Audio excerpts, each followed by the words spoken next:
नमस्कार मित्रों, स्वागत है आपका स्टडी आईक्यू में। मैं हूं आपका दोस्त राहुल सायगांवकर और आज हम लोग एक जरूरी चर्चा करने वाले हैं फ्रॉम एग्जाम पर्सपेक्टिव। आप जानते हैं कि प्रीलिम्स करीब आ रहा है, प्रीलिम्स इज इन अक्टूबर 2021।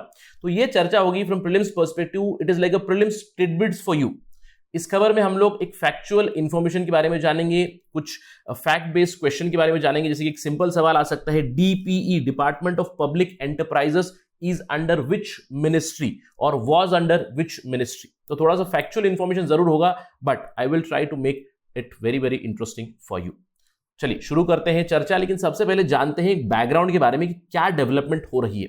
अगर हम लोग बात करें बैकग्राउंड के बारे में, आपने कुछ दिनों पहले ये वीडियो जरूर देखा होगा, new disinvestment policy, history of disinvestment in India. कुछ महीनों पहले ये वीडियो आया था, अगर आपने देखा नहीं तो डू वॉच इट, जहां पे आपको पता चलेगा कि सरकार ने नई डिसइन्वेस्टमेंट की पॉलिसी लाई है। जहां पे आपको संक्षिप्त रूप में बताना है तो मैं ये बता सकता हूं कि policy on strategic disinvestment which was announced, उसमें ये कहा गया कि स्ट्रेटेजिक सेक्टर रहेंगे और नॉन स्ट्रेटेजिक सेक्टर रहेंगे, और इन नॉन स्ट्रेटेजिक सेक्टर से सरकार कंप्लीटली हट जाएगी और स्ट्रेटेजिक सेक्टर्स में बेसिकली कुछ ही कंपनीज रखेंगी। Around 4 companies would be kept under the strategic sector. तो ये सब हम लोगों ने चर्चा की थी, आपको याद होगा। साथ ही साथ ये जो न्यूज थी नीचे वाली, strategic disinvestment of BPCL, air India, shipping corporation, container corporation, बेमेल, पवन हांस, ये सब होने वाला है 2021 और 22 में। ये भी अनाउंस किया गया था, isn't it?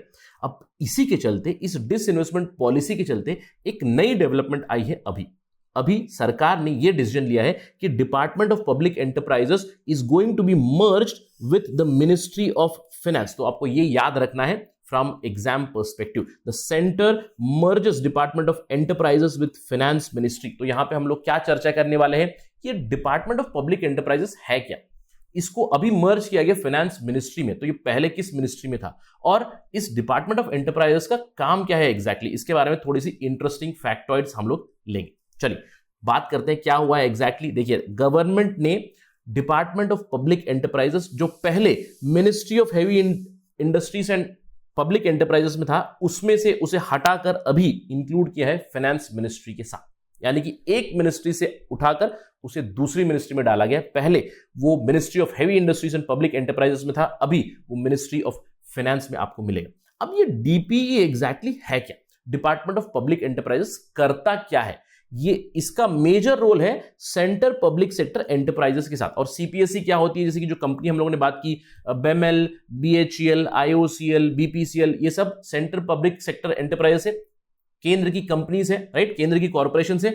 ये उनकी कैपिटल प्रोजेक्ट्स को रिव्यू करता है, उनके एक्सपेंडिचर को बेसिकली रिव्यू करता है, साथ ही साथ उनकी इवैल्यूएशन, उनकी कामकाज में इंप्रूवमेंट कैसे लाई जा सकती है, इसके बारे में ये इनपुट्स देता है। तो department of public sector enterprises, it basically talks about improving the performance as well as capacity building of these central public enterprises. अब क्या करता है, फॉर इंस्टेंस देखिए, अगर कोई पब्लिक सेक्टर एंटरप्राइज है, उसके खाते सही नहीं चल रहे हैं, बहुत ज्यादा लॉस में चल रहे हैं, तो उसको रिवाइव कैसे करेंगे, उसको रीस्ट्रक्चर कैसे करेंगे, अगर उसको बेचना है तो स्ट्रेटेजिकली हम उसको बेचेंगे कैसे, अगर उसको बंद भी करना है तो हम बंद कैसे करेंगे, अगर बंद करेंगे तो वहां पे जो लोग काम कर रहे हैं उन्हें हम लोग कहां पे दूसरी जगह अब्सॉर्ब कर सकते हैं। इन सारी चीजों के बारे में वो एडवाइस करता है सरकार को। इसके अलावा जो वॉलंटरी रिटायरमेंट सर्विस होती है पब्लिक सेक्टर एंटरप्राइजेस में, उसके ऊपर भी एडवाइस करता है। कैटेगराइजेशन जो होती है, सेंट्रल पब्लिक सेक्टर एंटरप्राइज की कैटेगरीज होती है, आपने सुना होगा नवरत्ना, मिनी रत्ना, महारत्ना, तो कैटेगराइजेशन के ऊपर भी एडवाइस करता है डिपार्टमेंट ऑफ पब्लिक एंटरप्राइजेस। अब ये जा चुका है मिनिस्ट्री ऑफ फाइनेंस में। इसके साथ ही साथ एक इंटरेस्टिंग फैक्ट ये है, जो मिनिस्ट्री ऑफ हेवी इंडस्ट्रीज और पब्लिक एंटरप्राइजेस था, उसको रीनेम कर दिया गया, यानी कि उसके नाम से पब्लिक एंटरप्राइज हट गया है, अब वो केवल मिनिस्ट्री ऑफ हेवी इंडस्ट्रीज हो गया। अब सवाल ये उठता है कि सर एक मिनिस्ट्री से हटा के दूसरी मिनिस्ट्री में डाला गया, लेकिन क्यों? जो हम लोगों ने बैकग्राउंड बात की थी डिसइन्वेस्टमेंट पॉलिसी के चलते, वही एक रीजन बताया गया। इसके अलावा सरकार की जो ऑफिशियल स्टेटमेंट ये आई है कि DP has been brought under finance ministry for direct and better coordination. अब इसका एक इंपॉर्टेंट पर्पस ये बताया जा रहा है कि इसकी एफिशिएंसी बढ़ाई जाए, साथ ही साथ इनके रिसोर्सेज को मोनेटाइज कैसे करें। और इस स्टेटमेंट में 2 चीजें बहुत इंपॉर्टेंट है देखने वाली। पहला तो है टू प्रमोट आत्मनिर्भर भारत। अब कैसे प्रमोट करने वाले हैं, अभी मिनिस्ट्री ऑफ फाइनेंस का ये कहना है कि जो भी अभी सीपीएसईज रहेंगी उनको फाइनेंस मिनिस्ट्री नज करेगी कि वो जो भी इनपुट प्रोडक्ट्स कहीं से लेंगे तो वो सोर्स करे इंडिया से ही, यानी कि बाहर से इंपोर्ट ना करे, इंडिया के अंदर ही जो भी प्रोड्यूस हो रहा है उसी को इस्तेमाल करके आप अपना प्रोडक्ट बनाइए, फोकस रहेगा एमएसएमई के ऊपर। इसके अलावा डिसइन्वेस्टमेंट का भी यहां पे एक नोट किया गया है, यानी कि डिसइन्वेस्टमेंट और स्ट्रेटेजिक सेल्स अच्छे से हो, इसीलिए अभी इसको फाइनेंस मिनिस्ट्री के अंडर लाया गया for better coordination. That is the basic news here कि डीपी पहले जो heavy industries and public enterprise ministry में था, आ गया फाइनेंस मिनिस्ट्री में। अब हम लोग अपनी चर्चा एंड करेंगे कुछ इंटरेस्टिंग फैक्ट के साथ, क्योंकि अगर डीपी खबर में है तो हमें इस डिपार्टमेंट ऑफ पब्लिक एंटरप्राइजेस के बारे में जानना बहुत जरूरी है। ये कैसे शुरू हुआ था? देखिए 1965 में सबसे पहले ये डीपी नहीं था, इसको कहते थे ब्यूरो ऑफ पब्लिक एंटरप्राइजेस। और आपको याद होगा 1965 का टाइम है, मतलब कमांड इकोनॉमी मॉडल था, जवाहरलाल नेहरू महालनोबिस मॉडल था, जहां पे सेंट्रल पब्लिक सेक्टर एंटरप्राइजेस के ऊपर बहुत ज्यादा फोकस था और इनको कोऑर्डिनेट करने के लिए, इनको रेगुलेट करने के लिए एक ब्यूरो बनाया गया।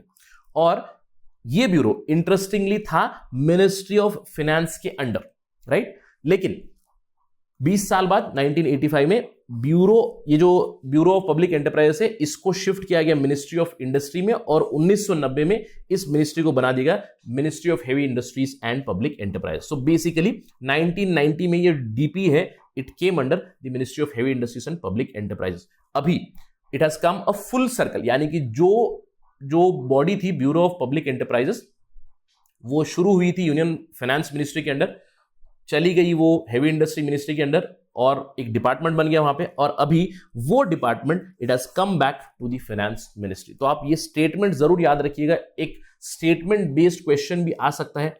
Consider the following statements with respect to department of public enterprises. तो एक स्टेटमेंट हो सकता है it comes under the ministry of heavy industries. Second statement it started as a bureau of public enterprises under the ministry of finance. तो इन दोनों statement को जोड़कर ऑप्शन बनाकर एक सवाल भी बन सकता है। तो do not about these facts. अब अगर एक और सवाल आ गया कि फाइनेंस मिनिस्ट्री में कितने डिपार्टमेंट है, तो आपको ध्यान रखना है कि फाइनेंस मिनिस्ट्री में 6 डिपार्टमेंट्स आएंगे।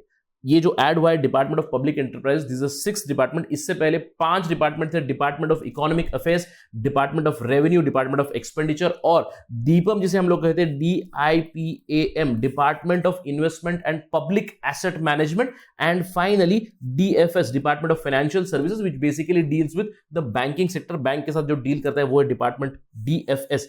और अभी ये जो है ये 6ठा डिपार्टमेंट है फाइनेंस मिनिस्ट्री का, department of public enterprise. So please remember all these interesting facts from the prelims perspective. With that let me and my discussion. Thank you for watching. जय हिंद।